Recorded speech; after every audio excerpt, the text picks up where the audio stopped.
मेरे तमाम ही देखने और सुनने वालों को मेरा ढेर सारा सलाम और बहुत सारी दुआएं। उम्मीद है कि आप लोग बिल्कुल ठीक ठाक होंगे और मैं भी बिल्कुल ठीक हूँ। और जो आज रेसिपी मैं आपको शेयर कर रही हूँ वो है शाही टुकड़ा रेसिपी। और शाही टुकड़ा बनाएंगे हम रबड़ी के साथ। तो चलिए जी किचन में चलते हैं और बनाते हैं शाही टुकड़े।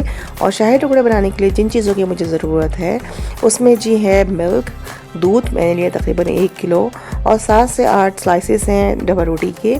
इसके अलावा है बादाम और मैंने लिए हैं पिस्ते और इसके अलावा लिए कंडेंस्ड मिल्क जो चीनी की जगह मैं इस्तेमाल करूँगी।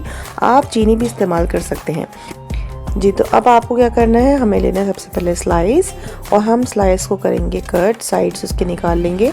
आप चाहें तो स्लाइस ना भी निकालें साइड्स, लेकिन मुझे अच्छे लगते हैं मैं साइड्स निकाल देती हूँ। तो बस यही हमें इसमें काम करना है और उसके 2 पीस कर लेने हैं हमें।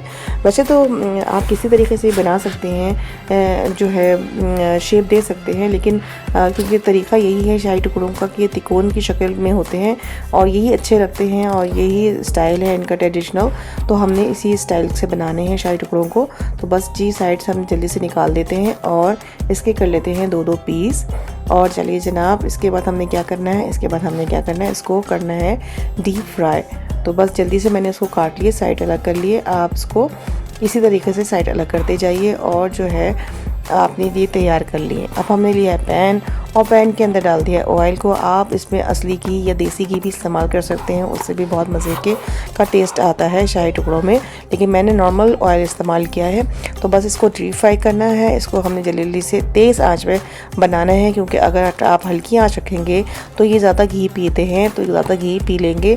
और हमें सिर्फ इसको रोस्ट करना है, फ्राई करना है, गोल्डन करना है, काले नहीं करने, गोल्डन कलर रखिएगा इसका, गोल्डन ब्राउन, तो ये अच्छे लगेंगे। अगर ये बहुत ज़्यादा डार्क हो जाएंगे तो फिर ये देखने में अच्छे नहीं लगेंगे। तो बस जल्दी से हमें फ्राई कर लेना है इसको और इसको निकाल के साइड पर रख लेना है। ये रेसिपी भी बहुत मज़ेदार सी है, झटपट सी बन जाती है और कोई ख़ास चीज़ें भी इसमें नहीं चाहिए होती हैं, बहुत कम सी चीज़ों में ये बनने वाली रेसिपी, लेकिन इसका नाम है शाही। तो ये शाही टुकड़े हैं और जनाब आली बस देखिए जल्दी से प्यारा सा रंग आ गया है गोल्डन सा। तो मैं इसको निकाल लेती हूँ और एक साइड पर रख लेती हूँ सब तल के। और फिर हम अपना नेक्स्ट स्टेप देखते हैं कि हमें अब क्या करना है। हमें बनानी है रबड़ी शाही टुकड़ों के ऊपर डालने के लिए। तो मैंने ले लिया दूध, ये दूध जो तकरीबन 1 किलो था। इसको हमने अच्छी तरह पकाना है, इतना पकाना है कि ये रबड़ी की तरह से इख्तियार कर ले शक्ल। और इतनी देर में मैंने क्या किया कि मैंने इसको गार्निश करने के लिए जो था बहुत बारीक जो है वो मैंने इसको कूट लिया, क्रश कर लिया। और इसके अंदर मैं डालूँगी, दूध के अंदर भी थोड़े से डालूँगी और थोड़े से मैं डालूँगी ऊपर से। तो जनाब बस जल्दी से कूट लिया है और बड़े मज़े से इससे कूट रहे हैं। ये बड़ा अच्छा सा एक गैजेट है अगर आप लोग चाहें तो आप लोग भी इसको ले सकते हैं और इस्तेमाल कर सकते हैं। ये अच्छा गैजेट है, बहुत मज़े से इससे जो है वो कोई भी चीज़ जो है वो कुछ चली जा सकती है, कूटी जा सकती है। और जनाब अली अब मैं इसमें डाल देती हूँ कंडेंस मिल्क और ये डालेंगे आप अपने टेस्ट के हिसाब से, जैसे आपको अच्छा लगे, कम या ज़्यादा आपको अपनी मर्ज़ी से रखना है, क्योंकि आप अपनी रेसिपी के ख़ुद बॉस हैं। तो जैसा अच्छा लगे वैसा करिए। और जनाब अली इसके अंदर मैंने डाल दी थोड़ी सी पिसी हुई इलायची, मेरे पास रखी थी, इलायची का पाउडर था, तो वो मैं थोड़ा सा चुटकी भर डाल दिया इसके अंदर। और थोड़ी सी चुटकी भर मैंने इसके अंदर डाला है जर्दे का रंग, ताकि इसमें एक अच्छा सा कलर आ जाए और ये बहुत अच्छा सा लगे, रबड़ी की सी शक्ल आ जाए इसकी। अब मेरा दूध पकते हुए तकरीबन इसको 15-20 मिनट हो गए हैं और काफ़ी ज़्यादा हद तक जो है ये गाढ़ा होता चला जा रहा है और रबड़ी जो बनती चली आ रही है। मुझे कलर थोड़ा सा कम लग रहा था, तो मैंने इसमें थोड़ा सा और 2 चुटकी ऐड कर दिया और ये देखिए बहुत अच्छा सा कलर इसका आ गया। इसमें मैं थोड़े से बादाम पिस्ते जो मैंने कूटे थे वो भी मैंने इसके अंदर डाल दिए हैं क्रश करके। और जनाब अली और जनाब इसको हम चलाते रहेंगे अच्छी तरह से, खूब चलाइए इसे, खूब चलाइए, इतना चलाइए कि ये आधी रह जाए। तो बस जनाब हमारी रबड़ी तैयार हो जाएगी। और ये देखिए कितनी अच्छी तरीक़े से ये बनती जा रही है, मैं इसको चलाती जा रही हूँ और ये मज़े से जो है गाढ़ी होती चली जा रही है। और जितनी इसको आप पकाएंगे उतनी ही गाढ़ी होती चली जाएगी और बस आपको चलाते जाना है। बलाई ऊपर जमती जाए तो उसको साइड से हटाते जाइए और बलाई जमती जाए तो साइडों से हटाते जाइए और ये रबड़ी आपकी तैयार हो जाएगी। देखिए मैं चला रही हूँ चमचा, तो मुस्तकिल रबड़ी की तरह से जो है वो बलाई जमती जा रही है साइडों पर। इसका मतलब हमारी रबड़ी तकरीबन तैयार हो चुकी है।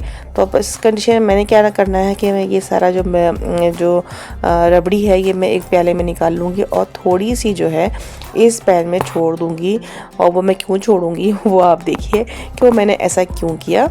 नॉर्मली अमूमन देखा गया है, मैंने अक्सर लोगों को देखा है कि वो उसको शाही टुकड़े को तलने के बाद जो है वो इसके को बिछाते हैं एक प्लेट के अंदर, ऊपर से रबड़ी डाल देते हैं या मिल्क डाल देते हैं बना के। लेकिन मैं जो है वो मुझे सख्त लगते हैं, उससे जो है टोस्ट जो है वो स्लाइस जो है बहुत सख्त हो जाते हैं। जहाँ जहाँ रबड़ी डलती है वहाँ तो नरम रहते हैं, बाकी जगह वो सख्त रहती है तो वो अच्छी नहीं लगती। तो मैं हमेशा इसी तरह पसंद करती हूँ कि मैं ये सारी रबड़ी जो है एक प्याले में खाली कर लूँगी और एंड में थोड़ी सी छोड़ देती हूँ। और उसके अंदर मैंने क्या करना है, उसके अंदर मुझे ये करना है कि मैंने इसके अंदर जो है उन टोस्ट को डाल के थोड़ा सा नरम कर लेना है। बहुत ज़्यादा डीप नहीं करूँगी कि वो बिल्कुल टूट जाएँ, लेकिन बस इतनी रखूँगी कि उसके अंदर थोड़े से भीग जाए, नरम हो जाए, ताकि पूरा जो है शाही टुकड़ा जो है वो हमारा ठीक तरह से नरम हो जाए और हर तरफ उसका दूध जो है वो जज्ब हो जाए। ऐसा ना हो कि कहीं से कच्चे कहीं से पक्के हों। इस तरह भी लोग बनाते हैं कि बस ऊपर से इस स्टेज के ऊपर जो है वो ऊपर से डाल देते हैं, लेकिन मुझे जो है वो टेस्ट कुछ समझ में नहीं आता। तो मैंने अपनी अम्मी को हमेशा इसी तरह बनाते देखा है, तो वही मैं आपके साथ रेसिपी शेयर कर रही हूँ। बस इसको मैं हल्के से पलट दूँगी तो ये बिल्कुल नरम हो जाएंगे अच्छी तरीके से, और अंदर तक इसका जो रबड़ी है या दूध जो है वो जब्स हो जाएगा। और यही हमें चाहिए, हमें बिल्कुल सख्त नहीं रखने। और देखिए जनाब वाली बस 1 मिनट में उलट पुलट किया और ये जो थे इन्होंने जल्दी से दूध को जो है स्लाइस ने पी लिया। तो बस मैं इसको एक प्लेट में निकाल लेती हूँ और करती हूँ, फिर इसकी डिस्प्ले करूँगी आपको। बाकी जितनी रबड़ी थी दोबारा से मैंने पैर में डाल दी, क्योंकि मैं इसको गर्म करके डालूँगी इसके ऊपर, ठंडी नहीं डालूँगी ताकि अंदर तक जब्स हो जाए। तो बस जनाब वाली चला लिया इसको अच्छी तरीके से। अब मैं आपको बताती हूँ छोटी सी प्लेट बना के कि मैंने इसको किस तरह आप सर्व करेंगे। और क्योंकि मैं आपको डिश आउट करके फाइनल लुक दिखाऊंगी, लेकिन मैं आपको एक छोटी सी प्लेट में एक से जो स्लाइस का जो है वो मैं करके दिखाती हूँ कि क्या करना है। आपने एक प्लेट में अपने शाही टुकड़ों को लेना है और उसके ऊपर डाल देना है रबड़ी, ये इस तरीके से। और ये भी गर्म है तो थोड़ी सी रनी लग रही है आपको, पतली लग रही है, लेकिन जैसे ठंडी होती जाएगी जमती चली जाएगी और गाढ़ी हो जाएगी। तो बस जी इस तरह हमने इसके ऊपर डाल देना है। मैं आपको दिखाती हूँ अभी, ये देखिए इस तरीके से। और इसके ऊपर हमने गार्निश कर देनी है अपने जो मैंने कूटे थे काजू और पिस्ते बादाम और पिस्ते, इनको मैंने जो है वो कूट के ऊपर डाल दिया। देखिए कितनी अच्छी सी लग रही है। चलिए हम चलते हैं अपने फाइनल लुक की तरफ। टैन टैन ये देखिए इस तरह मैंने इसको सर्व किया, गार्निश किया चांदी के वर्क से और पिस्ते और बादाम के साथ। और ये देखने में लग रहे हैं बड़े मज़ेदार, और यकीन करें ये खाने में भी बहुत मज़े के थे। बस जी इस उम्मीद के साथ कि आपको मेरी रेसिपी पसंद आई हो और आप इसको ज़रूर ट्राई करें, और जब इसको ट्राई करें तो आपकी रेसिपी मेरी रेसिपी से भी ज़्यादा अच्छी बने। चलिए जी मुझे दीजिए इसी के साथ इजाज़त, इस उम्मीद के साथ कि फिर होगी आपसे मुलाकात एक अच्छी सी आसान सी मज़ेदार सी रेसिपी के साथ। अपना और सबका बहुत ख्याल रखिए, खुश रहिए, पॉजिटिव सोचिए और अपनी सेहत का स्पेशली बहुत ख्याल रखिए। आपने मेरी वीडियो को लास्ट तक देखा इसका भी बेइंतहा शुक्रिया। चले जी चलती हूँ, फिर मिलूँगी, जल्दी मिलूँगी। अल्लाह हाफ़िज़।